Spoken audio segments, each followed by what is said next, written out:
बंजारन बहू। कमला एक बहुत स्वार्थी महिला है। उसने पैसों के लिए एक ऐसे इंसान से शादी की जो पहले से शादीशुदा और एक बच्चे का पिता भी था। कमला के पति को मरे हुए एक अरसा बीत गया है। अब वो अपने सौतेले बेटे वैभव के साथ रहती है। वैभव के दिल में अपनी माँ को लेकर इतना डर है कि वो अपनी माँ के सामने एक शब्द नहीं बोल पाता। उसकी माँ जो कहती है उसको सर झुकाकर वही मानना पड़ता है। वैभव, तुमने अभी तक घर का काम क्यों नहीं किया?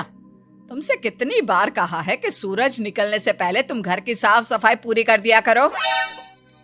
वैभव कुछ नहीं बोलता, चुपचाप सर झुकाए अपनी माँ की बात सुनता रहता है।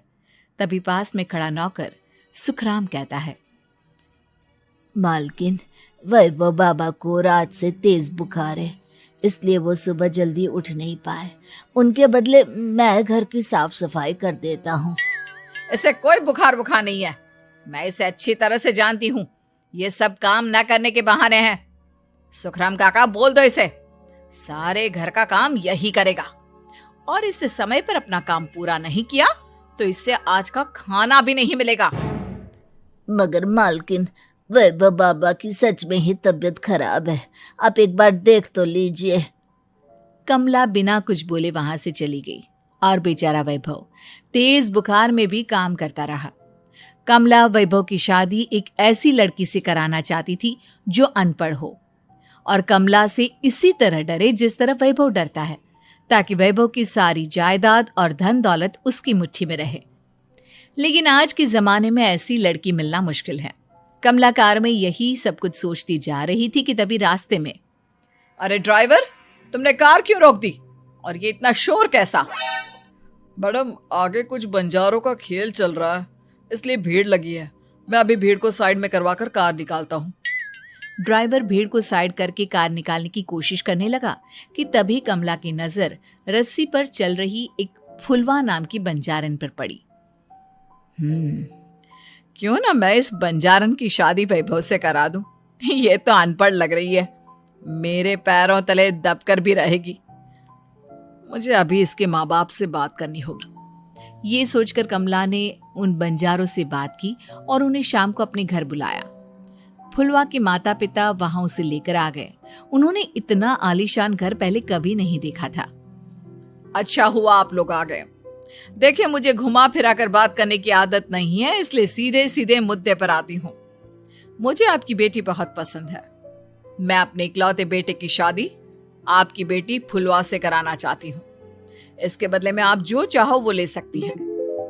तभी फुलवा की माँ कहती है, ये क्या कह रही है मैम साहब? कहीं आप हमारी गरीबी का मजाक तो नहीं उड़ा रही ना? आप मेरे बेटे से मिल लो। अगर आपको मेरा बेटा पसंद आता है तो मैं कल से ही शादी की तैयारी शुरू कर दूंगी। सुखराम, वैभव को लेकर आओ। फुलवा अपनी माँ के कान में फुसफुसाती है, माँ, कहीं इस मेम साहब का छोरा पागल तो ना है? फुलवा अपनी माँ से बात कर रही होती है कि वैभव वहां आता है। फुलवा उसे देखती ही रह जाती है और उसके माता पिता उसकी शादी तय कर देते हैं। शादी वाले दिन किसी को फुलवा और वैभव की बेमेल विवाह की बात समझ में नहीं आती। फिर भी एक औरत कमला से पूछ ही लेती है, कमला जी, आपने अपने इकलौते बेटे की शादी देहाती गवार से क्यों करा दी? ये बंजारन आपके घर की बहू बनने लायक तो नहीं है। कम से कम अपने स्टेटस का ही ख्याल कर लिया होता। बहू तो अपने टक्कर की लाती, आपने तो बंजारन को ही बहू बना लिया। अब कमला को समझ में नहीं आ रहा था कि इस बात का क्या जवाब दे। वो कुछ देर चुप रही और सोच समझ कर कहती है, बहन जी, आपको तो पता है आजकल के बच्चे किसी की बात कहाँ सुनते हैं। मैं तो अपनी बहू एक पढ़ी लिखी और अपनी सोसाइटी की ही ढूंढ रही थी। लेकिन मेरे बेटे ने मेरे सामने इस बंजारन को लाकर खड़ा कर दिया। बोला कि मैं शादी करूंगा तो इसी से। अब भला मैं क्या करती, मुझे अपने बेटे के सामने झुकना ही पड़ा। कमला की ये बातें सुखराम भी सुन रहा था। उसने ये सारी बातें वैभव को जाकर बता दी। काका, मैं तो फुलवा को जानता भी नहीं, फिर माँ मेरे बारे में झूठ क्यों कह रही है? अरे बेटा, तुम कितने भोले हो, तुम्हें कुछ भी नहीं पता। तुम्हारे पिता अपनी सारी संपत्ति तुम्हारे नाम करके गए हैं। तुम्हारी माँ नहीं चाहती कि यह संपत्ति तुम्हें मिले, इसलिए उन्होंने तुम्हारी अनपढ़ लड़की से शादी करवाई ताकि तुम्हारी तरह वो भी अपने हक के लिए आवाज ना उठा सके। सुखराम काका, मैं क्या करूं, आप ही बताओ। माँ के सामने आते ही मेरे हाथ पैर कांपने लगते हैं। मैं माँ को कुछ भी नहीं कह पाता। वे दोनों बात कर ही रहे थे कि अचानक कमला वहां आ गई। कमला को देखकर दोनों घबरा गए। तुम दोनों फिर कभी बातें कर लेना, अभी फेरों का समय हो गया है, चलो जल्दी आओ। इस तरह फुलवा और वैभव की शादी हो गई। अगले दिन कमला ने फुलवा को बुलाया और उसे नसीहत देने लगी। देख बंजारन, तुझे मैंने अपनी बहू बना तो लिया है, लेकिन तुझे इस घर में आँख कान मुंह बंद करके रहना होगा। घर का काम कर और अपने पति से मतलब रख, समझी? कमला का ऐसा रवैया फुलवा को बिल्कुल समझ में नहीं आया। उसने वैभव से इस बारे में बात की। सुनिए ना, माँ जी ने जिस तरह मुझसे बात की मुझे अच्छा नहीं लगा। शादी से पहले तो वो मुझसे बहुत अच्छे से बात कर रही थी, लेकिन शादी के बाद उन्हें क्या हो गया? तुम ज्यादा मत सोचो, जैसा माँ कहती है वैसा ही करो। ये कहकर वैभव वहां से चला गया। अगले दिन वैभव को घर के नौकरों की तरह काम करता देख फुलवा को बहुत हैरानी हुई। फुलवा ने इस बारे में सुखराम काका से बात की तो सुखराम काका ने फुलवा को सारी बात बता दी। अब फुलवा को समझ में आ गया कि उसकी सास ने एक बंजारन को बहू क्यों बनाया। एक दिन वैभव घर का काम कर रहा था, तभी उससे कांच की प्लेट टूट गई। किसने गिराई ये कांच की प्लेट? वैभव को वहां खड़ा देख कमला ने छड़ी से उसे मारना शुरू कर दिया। उसके पैर में कांच चुभ गया और खून बहने लगा, लेकिन फिर भी कमला उसे मारे जा रही थी। ये देखकर फुलवा ने कमला के हाथ से छड़ी छीन ली और तोड़कर फेंक दी। बंजारन, तेरी इतनी हिम्मत, तूने मेरे हाथ से छड़ी छीनी? कमला फुलवा को थप्पड़ मारने ही वाली थी कि फुलवा उसका हाथ पकड़ लेती है। ओ सस माँ, मैंने मॉम की गुड़िया ना समझ लियो। बंजारन हो बंजारन, ईंट का जवाब पत्थर से देना जानती हूँ। आज के बाद मेरे या वैभव जी के ऊपर हाथ उठाने की सोचियो भी ना, समझी ससु माँ? ये कहकर फुलवा वैभव को लेकर वहां से चली गई। उसने वैभव के पैर पर पट्टी बांधी, उसके आंसू पोंछे। वैभव ने पहली बार किसी के दिल में अपने लिए इतना प्यार महसूस किया। अब फुलवा वैभव का हर काम में हाथ बटाती, उसका बहुत ख्याल रखती। इस तरह दोनों बहुत ज्यादा नजदीक आ गए। वहीं दूसरी ओर कमला सारी जायदाद अपने नाम करने की साजिश करने लगी।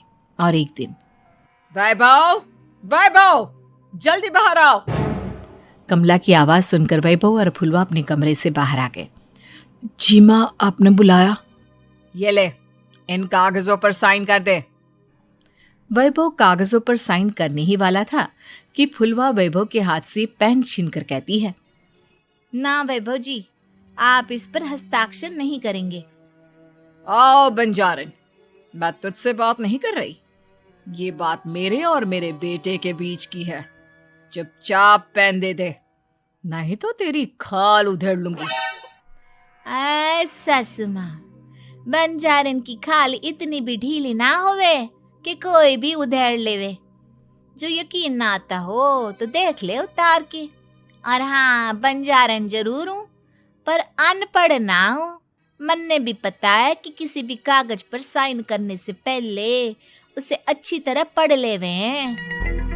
पेन देती है या नहीं? ये कहकर कमला फुलवा को मारने आई तो फुलवा ने कमला को धक्का दे दिया और वो नीचे गिर गई। कमला डरकर वहां से भाग गई। अब फुलवा ने वो कागज उठाए और वैभव के साथ सीधा वकील के पास चली गई। वकील ने वो कागज देखे और फुलवा को बताया, वैभव के पिता की सारी जायदाद और संपत्ति वैभव के नाम है, लेकिन वैभव की सौतेली माँ इस संपत्ति को अपने नाम कराना चाहती है, इसलिए इन कागजों पर वो साइन करा रही थी। तो अब हमें क्या करना चाहिए वकील साहब? वकील ने फुलवा और वैभव को सब कुछ अच्छी तरह से समझा दिया। अब दोनों घर पर पुलिस को लेकर पहुंचे। कमला पुलिस को देखकर घबरा गई। पुलिस ने कहा, आपके नाम की कंप्लेंट हुई है, आपको हमारे साथ थाने चलना होगा। कंप्लेंट? कैसे कंप्लेंट? आप अपने सौतेले बेटे पर बहुत अत्याचार करती हो, धोखे से सारी जायदाद अपने नाम करा रही थी। अब नहीं इंस्पेक्टर साहब, जरूर ये मेरी बहू की कोई साजिश है, इसने गलत कंप्लेंट की है। मैडम, शिकायत आपकी बहू ने नहीं बल्कि आपके बेटे वैभव ने की है। कमला वैभव का नाम सुनकर दंग रह गई। जिस बेटे ने कभी उसके सामने सर नहीं उठाया था, आज वही बेटा उसके सामने पुलिस को लिए आया है। वैभव, तुम्हारी इतनी हिम्मत कि तुम पुलिस को ले आए? हाँ माँ, मैं लाया हूँ पुलिस को, और मेरे अंदर इतनी हिम्मत कभी ना आती अगर फुलवा मेरा साथ ना देती। आपने बंजारन बहू को लाकर अपने ही पैर पर कुल्हाड़ी मारी है माँ।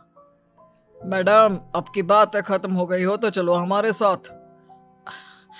वैभव, मुझे माफ कर दो, मुझे थाने मत भेजो। आज के बाद मैं तुम्हें कभी नहीं मारूंगी, तुम्हें कभी परेशान नहीं करूंगी, मुझे माफ कर दो।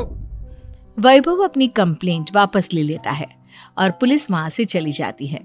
वैभव अपनी सौतेली माँ से कहता है, मैंने पुलिस को वापस तो भेज दिया है, लेकिन मैं आपको माफ नहीं कर सकता।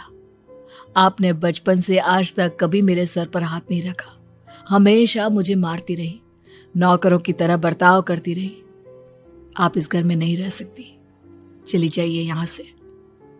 कमला घर छोड़कर चली गई और सड़क किनारे खड़ी होकर सोचने लगी, काश मैंने वैभव को माँ की तरह प्यार किया होता तो आज मैं इस तरह से बेसहारा ना हो जाती।